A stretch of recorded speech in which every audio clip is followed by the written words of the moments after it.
Hey everyone, Scott here to discuss Oppenheimer, starring Cillian Murphy, Emily Blunt, Matt Damon, Robert Downey Jr., Florence Pugh, Josh Hartnett, Casey Affleck, Rami Malek, and Kenneth Branagh, directed by Christopher Nolan. Now, before I get into this, I brought up on the Barbie show, I remember hearing about this movie called Barbenheimer, and I did go see this right after Barbie in the IMAX 70 millimeter showing, and that show was sold out. And I saw it again in the theater that was regular, which was kind of almost full, but not completely. And then I went again to an IMAX 70 millimeter with my mom last night, and that was sold out. So I've seen this movie at least 3 times.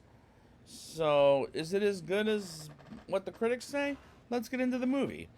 We open with a caption where Prometheus, who's a god that stole fire from the other gods and gave it to man while the explosion is going, and then we move on to a young J. Robert Oppenheimer, played by Cillian Murphy, who lost a lot of weight in this role, is in Oxford to become a physicist, while we go back and forth with that story to Lewis Strauss, played by Robert Downey Jr., as he lawyers up against Robert. For what reason? It will be explained throughout the movie. While Robert is being questioned for making the atomic bomb, as they use it against Japan, while a Senate aide played by Alden Ehrenreich, who played a young Han Solo at one point, is here, and so is Jason Clarke playing Roger Robb, who questions Robert this whole movie, as the performances by Cillian Murphy and Robert Downey Jr. are absolutely magnificent, as I don't think of Scarecrow from Batman, or nor do I think of Tony Stark. While they play these characters as they're amazing in this movie. Robert meets Niels Bohr, played by Kenneth Branagh, from a lecture and meets him in his professor's classroom while he leaves an apple poisoned for his professor, who was being an asshole to Robert, and he saves Neil's life, and he studies better, and he meets Lewis in the future, and as he sees Albert Einstein, as he's met him before over the years, and he gives a brief lecture to and meets a man after the lecture while on the train. And the score was kind of annoying me for half the movie, but the cinematography was tremendous to look at, as this is a very well made film. Robert accepts a job as a professor at Berkeley University and meets Ernest Lawrence, played by Josh Hartnett, who is very good in this movie. All the actors are tremendous in their performances. Robert goes with his brother Frank and his girlfriend Jackie to a party where Robert meets Jean Tatlock, played by an unrecognizable Florence Pugh, for what little she does. And I like Florence Pugh in this movie, as they do have a sex scene with nudity for a few seconds. As she go, and these scenes go. There's 2 scenes of that, and that goes on for just 3 minutes at best. As she goes to a bookshelf and shows him something in foreign language that is ancient, which I did feel weirded out by seeing a sex scene in the IMAX 70 millimeter presentation. Robert learns Frank is marrying Jackie while horseback riding and going camping with Ernest. And thank God we can understand the dialogue a little bit, as with from Christopher Nolan, as he learned that mistake from The Dark Knight Rises to Interstellar to Dunkirk to Tenet, where the audience had a hard time understanding his dialogue. As Robert and Gene meet up a couple more times with Louis, while Luis Alvarez, played by Alex Wolff from Hereditary, taking a newspaper that tell them they're at war has to make a bomb, and the dialogue is very good in this movie. Robert meets Kitty, played by Emily Blunt, as she's married while Robert is dating Jean, and they go horseback riding, and Robert knocks up Kitty and tells Jean and Kitty is divorcing her husband while Robert breaks up with Jean, which I did feel really bad for Jean, as she was great in this movie.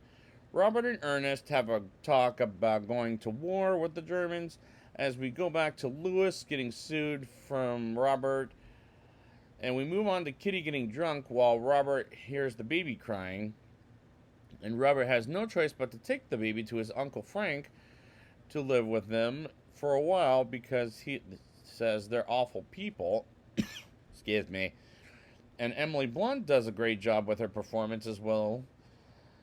Colonel Leslie Groves, played by Matt Damon, and Lieutenant Colonel Kenneth Nichols, played by Dane DeHaan, the Leonardo DiCaprio look-alike, recruit Robert to make the biggest bomb to blow up the Nazis. And I really like the character Matt Damon plays, as he looks and sounds like Matt Damon in a mustache. And I like the character Dane DeHaan plays in this movie, as he is also unrecognizable in this movie as well. Robert and Leslie recruit some scientists as they learn something is wrong with Edward Teller's math, and Robert goes to Einstein to see if it's correct, and he says it is, as Teller is played by Benny Safdie, who excuse me, I've seen him as a director for Uncut Gems, and he works great in this movie, as this is so far maybe one of the best works Christopher Nolan has made since Memento, The Dark Knight, and Inception. Although there are times I was confused about because of the going back and forth, but it is one of the better movies with Mission Impossible Dead Reckoning Part 1 and Spider-Man Across the Spider-Verse. They get to a small town where Robert can work on his bomb with the soldiers and scientists while Robert explains things with the wine cup and a fishbowl filled with marbles. And Lewis meets with Robert and some other scientists, like while President Truman wants to know what's next and wants to get ahead of the game, while Leslie and Ken treat the scientists like shit, and Robert going to Chicago, and we meet David Hill, played by Rami Malek from Bohemian Rhapsody, and he does great in this movie as well. And he takes notes, and Robert puts the pen in his pocket, and we meet Lily Hornig, played by Olivia Thirlby, who was in Juno as Ellen Page's friend in that movie, as she's asked if she can type, which was pretty funny to me, while we go back with Leslie being questioned by some lawyers along with Roger, while Ken gives Robert his clearance, while Robert goes to a city to visit Jean and have another nude scene for just a few minutes that lasts, as he says he can't see her again, while Kitty sees Jean humping him in her imagination, which was a great shot from Kitty's point of view. Like, it's haunting. Robert meets Colonel Boris Pash, played by Casey Affleck, as he has another great performance after Manchester by the Sea, as he did what he does best, and he's great in as it's a reunion with him and Matt Damon after the Ocean's 11 trilogy.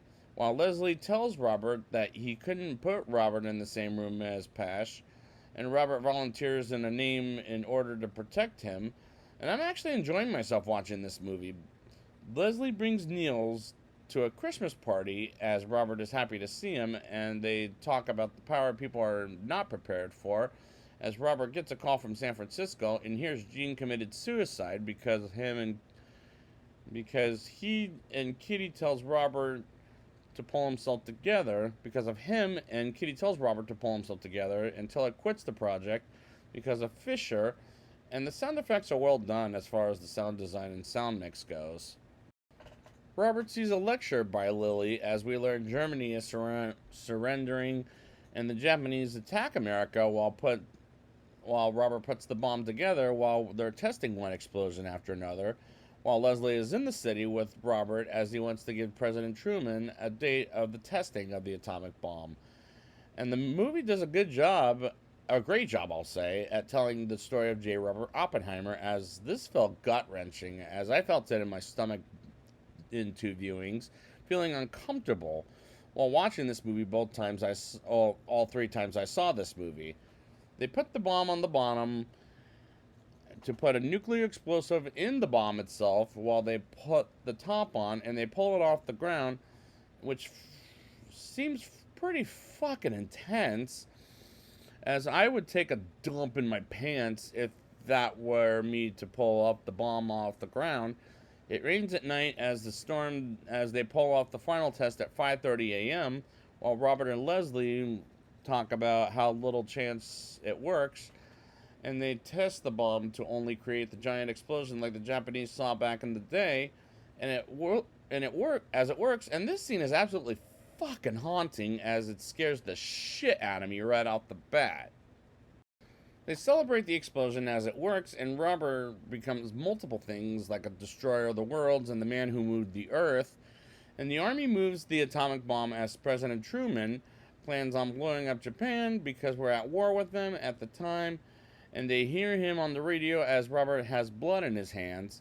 And he makes a speech of how Japan feels about, and he still feels guilty as he sees President Truman, played by Gary Oldman, in the next scene, and tells him why he feels horrible as he leaves Truman, saying, "Don't let that crybaby back in here," as Truman acts like a dick about it.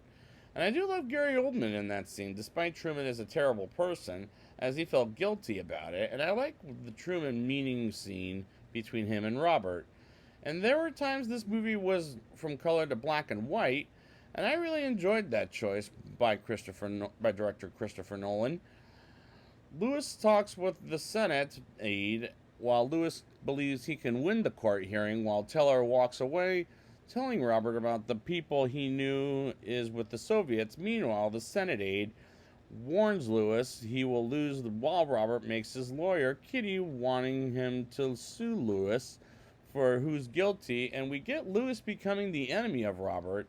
And this was a shock to me on my first viewing, as I didn't know this movie had a bad guy, as it was Lewis, as this comes off as a surprise.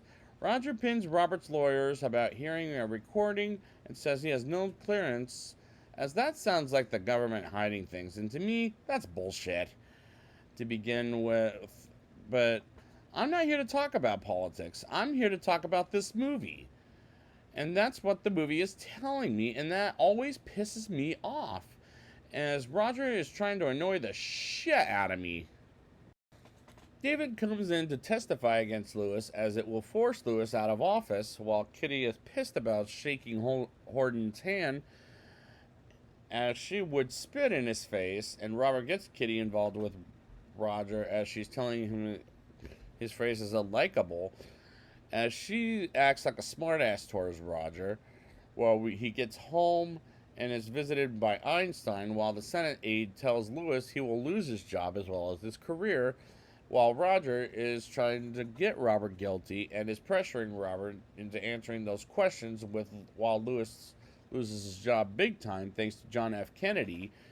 And Robert talks with Einstein about how he's going to blow up the world, as Robert thinks about what will happen if Robert works with Lewis, as the climax is haunting and brilliant, and this movie is gut-wrenching in my stomach, as this may be, like I said earlier, one of Christopher Nolan's best movies, as it got me hooked from start to finish of this 3-hour film.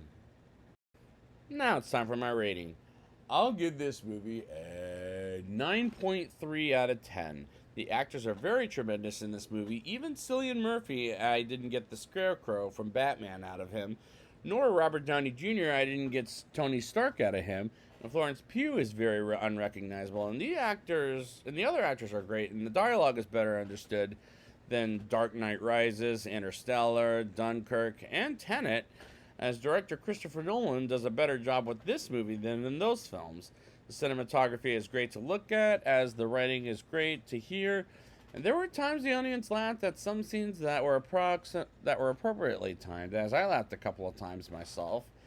This might be one of Christopher Nolan's best movies, with Memento, The Dark Knight, Inception, and so many others, but the only thing I'll critique is the score. There were times it bugged me, but I'll let that go. But this is one of Christopher Nolan's best films, and one of the better ones, with Mission Impossible Dead Reckoning Part 1 that came out this summer, as well as Spider-Man Across the Spider-Verse, which also came out this summer, as this is a strong recommendation. So I'd like to thank you guys for returning to Christopher Nolan with me, and until he ever makes another one, see you later.